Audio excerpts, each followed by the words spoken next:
Hi hello friends, welcome to CET Fighters YouTube channel. ನೀವೇನಾದರೂ ಇದೇ ಮೊದಲ ಬಾರಿಗೆ ನಮ್ಮ ಚಾನಲನ್ನು ನೋಡ್ತಾ ಇದ್ದರೆ ಆದಷ್ಟು ಬೇಗ ಸಬ್ಸ್ಕ್ರೈಬ್ ಮಾಡಿಕೊಂಡು ಪಕ್ಕದಲ್ಲಿರುವಂಥ ಬೆಲ್ ಐಕಾನ್ ಆಲ್ ಅಂತ ಹೊತ್ಕೊಳ್ಳಿ. ಬನ್ನಿ ಸ್ನೇಹಿತರದಾಗ ತೋಟಗಾರಿಕಾ ಇಲಾಖೆಯಲ್ಲಿ ಖಾಲಿರುವಂಥ ಹುದ್ದೆಗಳ ಅಧಿಸೂಚನೆ ಮುಖಾಂತರ ಮಾಹಿತಿಯನ್ನು ತಿಳ್ಕೊಂಬರೋಣ.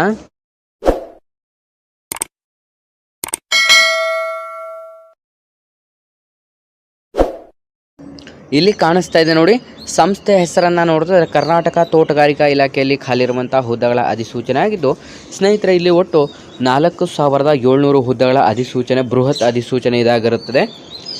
ಕಿರಿಯ ಸಹಾಯಕ ತೋಟಗಾರಿಕಾ ನಿರ್ದೇಶಕರು 256 ಹುದ್ದೆಗಳು ಖಾಲಿರುತ್ತೆ. ಆಯ್ಕೆಯಾದಂಥ ಅಭ್ಯರ್ಥಿಗಳಿಗೆ 52,650 ರೂಪಾಯಿಂದ 97,100 ರೂಪಾಯಿ ಆಗಿರುತ್ತದೆ. ಇದಕ್ಕೆ ನೀವು BSc ಪದವಿಯನ್ನು ಪಡ್ಕೊಂಡಿರುವಂಥ ಅಭ್ಯರ್ಥಿಗಳಿಂದ ಅರ್ಜಿಗಳನ್ನು ಕೂಡ ಆಹ್ವಾನಿಸಲಾಗಿರುತ್ತೆ.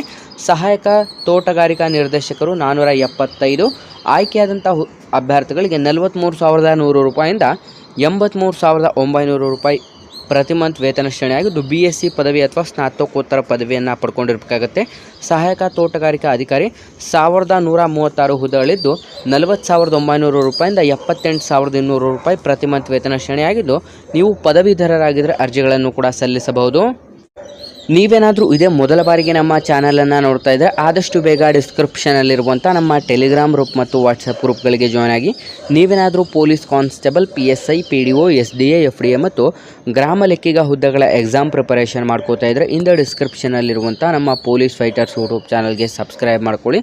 ಸ್ನೇಹಿತರೆ, ಪ್ರಥಮ ದರ್ಜೆ ಸಹಾಯಕ 311 ಹುದ್ದೆಗಳು ಖಾಲಿದ್ದು, ಆಯ್ಕೆಯಾದಂಥ ಅಭ್ಯರ್ಥಿಗಳಿಗೆ 27,650 ರೂಪಾಯಿಂದ 52,650 ರೂಪಾಯಿ ಆಗಿರುತ್ತೆ. ಇದಕ್ಕೂ ಕೂಡ ನೀವು ಪದವಿಯನ್ನು ಪಡ್ಕೊಂಡಿರಬೇಕಾಗುತ್ತೆ. ಶೀಘ್ರ ಲಿಪಿಗಾರರಲ್ಲಿ 11 ಹುದ್ದೆಗಳು ಖಾಲಿ ಇರುತ್ತದೆ. ದ್ವಿತೀಯ ದರ್ಜೆ ಸಹಾಯಕ 271 ಹುದ್ದೆಗಳು ಖಾಲಿ ಇದ್ದು 21,400 ರೂಪಾಯಿಂದ 42,000 ರೂಪಾಯಿ ವೇತನ ಶ್ರೇಣಿಯಾಗಿದ್ದು, ನೀವು PUCಯನ್ನು ಮುಗಿಸಿದ್ರೆ ಅರ್ಜಿಗಳನ್ನು ಸಲ್ಲಿಸಬಹುದು. ದತ್ತಾಂಶ ನಮೂದಕ ಸಹಾಯಕರು, ಇದಕ್ಕೂ ಕೂಡ ನೀವು PUCಯನ್ನು ಮುಗಿಸಿರಬೇಕಾಗಿರುತ್ತೆ. ನೆಕ್ಸ್ಟ್, ವಾಹನ ಚಾಲಕರಿಗೆ ನೀವು 10ನೇ ತರಗತಿಯನ್ನು ಮುಗಿಸಿರಬೇಕಾಗಿರುತ್ತೆ. ಲ್ಯಾಬ್ ಅಸಿಸ್ಟೆಂಟ್ 13 ಹುದ್ದೆಗಳು, ಇದಕ್ಕೆ ನೀವು ಡಿಪ್ಲೊಮಾ ಅಥವಾ PUCಯನ್ನು ಮುಗಿಸಿರಬೇಕಾಗುತ್ತೆ. ಜೇನು ಕೃಷಿ ಸಹಾಯಕರು 20 ಹುದ್ದೆಗಳು ಖಾಲಿದ್ದು SSLCಯನ್ನು ತೇರ್ಗಡೆ ಹೊಂದಿದರೆ ನೀವು ಅರ್ಜಿಯನ್ನು ಸಲ್ಲಿಸಬಹುದು. ತೋಟಗಾರದಲ್ಲಿ 1,774 ಹುದ್ದೆಗಳು ಖಾಲಿದ್ದು, ಇದಕ್ಕೆ ನೀವು SSLCಯನ್ನು ಮುಗಿಸಿರಬೇಕಾಗತ್ತೆ. ಆಯ್ಕೆ ಆದರೆ ನೀವು 17,000ದಿಂದ 28,950 ರೂಪಾಯಿ ಪ್ರತಿ ಮಂತ್ ವೇತನ ಶ್ರೇಣಿಯಾಗಿದ್ದು, ಕಾವಲುಗಾರ 29 ಹುದ್ದೆಗಳನ್ನು ಒಳಗೊಂಡಂತೆ ಸ್ನೇಹಿತರೆ ಇನ್ನೂ ವಿವಿಧ ಹುದ್ದೆಗಳನ್ನು ಒಳಗೊಂಡಂತೆ ಗಾರ್ಡಿನರ್, P1s, ಅಟೆಂಡರ್ ಹುದ್ದೆಗಳನ್ನು ಒಳಗೊಂಡಂತೆ 4,700 ಹುದ್ದೆಗಳ ಬೃಹತ್ ಅಧಿಸೂಚನೆ ಇದಾಗಿರುತ್ತದೆ. ಆಯ್ಕೆಯಾದಂಥ ಅಭ್ಯರ್ಥಿಗಳಿಗೆ ನಿಮ್ಮ ಒಂದು ಕರ್ತವ್ಯದ ಸ್ಥಳವನ್ನು ನೋಡಿದ್ರೆ ನಮ್ಮ ಕರ್ನಾಟಕದ ವಿವಿಧ ಜಿಲ್ಲೆಗಳಲ್ಲಿ ನೇಮಕಾತಿಯಾಗಿರುತ್ತೆ.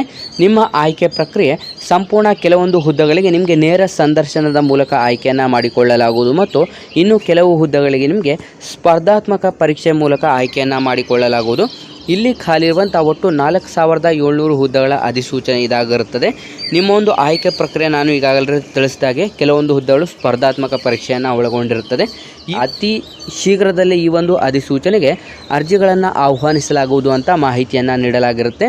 ಸ್ನೇಹಿತರೆ, ಈ ಒಂದು ಅಧಿಕೃತವಾದಂಥ ಒಂದು ಅಧಿಸೂಚನೆಯ ಲಿಂಕನ್ನು ನಾವು ನಮ್ಮ ಟೆಲಿಗ್ರಾಮ್ ಗ್ರೂಪಲ್ಲಿ ಹಾಕಿರ್ತೇವೆ. ಆದಷ್ಟು ಬೇಗ ವಿದ್ಯಾರ್ಥಿಗಳು ಡಿಸ್ಕ್ರಿಪ್ಷನಲ್ಲಿ ಕೊಟ್ಟಿರುವಂಥ ಲಿಂಕ್ ಮೇಲೆ ಕ್ಲಿಕ್ ಮಾಡಿ ನಮ್ಮ ಟೆಲಿಗ್ರಾಮ್ ಗ್ರೂಪ್ಗಳಿಗೆ ಜಾಯ್ನ್ ಆಗಿ ಅಲ್ಲಿ ಈ ಒಂದು PDF ನೋಟಿಫಿಕೇಷನನ್ನು ಕೂಡ ನೀವು ಚೆಕ್ ಕೂಡ ಮಾಡ್ಕೋಬಹುದು.